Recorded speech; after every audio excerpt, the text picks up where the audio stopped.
Peter Della Penne here with USA all-rounder Ian Holland after a player of the match performance in USA's 9-wicket win over Panama. USA goes 2-0 on the day, combined with the earlier win over Belize to kick off the 2021 ICC Americas Men's T20 World Cup Qualifier. Congratulations on the pair of victories. Thank you. Thank you. It's been just over 18 months since you were last in a USA uniform as the leading scorer on the tour in Nepal. How does it feel to be back playing with USA? Yeah, it's great. Really pleasing to be back with the team. It's been a tough couple of years with COVID and no cricket, but great to be back on tour. And yeah, we had a really good day today, so it's a great start to our tournament. The team had a really great day today. You personally had an outstanding day with the ball. Took wickets in both games, but I think the moment that everybody will remember, if they were watching the stream of the match, was the catch you took at the long off boundary. Take us through that moment. Yeah, it was a nice catch. It was nice that it stuck. Obviously, I kind of expected the ball to be coming my way at that stage of the innings, and I just saw it nicely all the way. It was at a good height, and luckily it stuck, and luckily I just stayed inside the boundary rope. So I guess it's one of those moments you probably don't ever expect, but it was nice that it stuck and snuck inside the boundary rope. You used the word luck there a couple times, but I think you're being modest. There's a lot of preparation that goes into those types of catches in modern cricket. Yeah.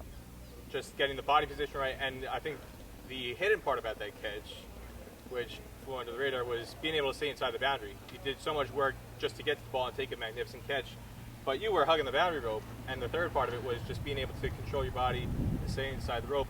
How much time do you typically spend during a training session, whether it's with Hampshire or with USA, to be able to take those kind of catches, in particular the body control aspect of it? Yeah, I think it's important to train for these sorts of instances in games because they can be quite important. But I think having an awareness of where the boundary rope is the most important thing. And I probably didn't walk in at that point in the game because I knew that it would probably come in pretty hard and fast. So it's a lot easier to go in than have to go back in that sort of situation. So that gave me a good awareness of where the boundary rope was, and then I guess, having that awareness once you take the catch to then try and pull up. But I do practice these ones quite often. We'll get long catches in and try and hug that boundary rope as much as we can, and just I guess through practice you then back yourself in the game to have those sort of moments stick. The other thing I want to ask you about the elements of T20 cricket, especially with your bowling. You bowled tremendous spell in both games, bowling a lot of cutters, a lot of change of pace, a lot of the T20 skills that we see a lot of players develop, again, in modern times.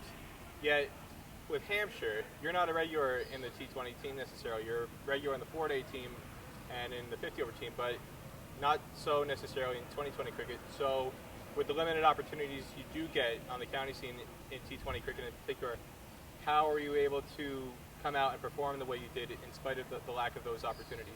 Yeah, I think I've always worked hard on my game as a T20 bowler, and I guess this year at Hampshire the opportunities weren't really there. For whatever reason, I didn't end up playing after the first few games, but I guess I always stay ready, and this is a great opportunity for me to, I think, keep developing my T20 game and play another role in the US team. So I've played cricket a long time now, and I know sort of what my skill set is, and then it's just about executing that and matching my fields to sort of my skills and fields. So I'm pretty confident and comfortable with what I can do in a T20 game, and days like today, it's great to be able to put it into practice and reap the rewards. In terms of the batting side, what stood out to you about the way in the first game Stephen Taylor and Nisarg Patel approached that chase, and then in the second game Jasker Malhotra and Xavier Marshall? Yeah, it was really impressive. We were able to, I think, play reasonably low risk scoring shots, and the boys picked their balls really well, which ones to sort of go for boundaries and when to push and try and get off strike. And I think we got that balance really well today, and hopefully all those batters that had a hit were able to bring that confidence into tomorrow. Anything else you want to say about today's performance leading into tomorrow? I think it's always just nice to get a couple of wins and get that winning confidence going, and we'll have to take another step up tomorrow. We expect Bermuda to be a strong opposition, so we're looking forward to the challenge. Ian Holland, player of the match in USA's victory over Panama. Congratulations once again. Thanks, Peter. Cheers.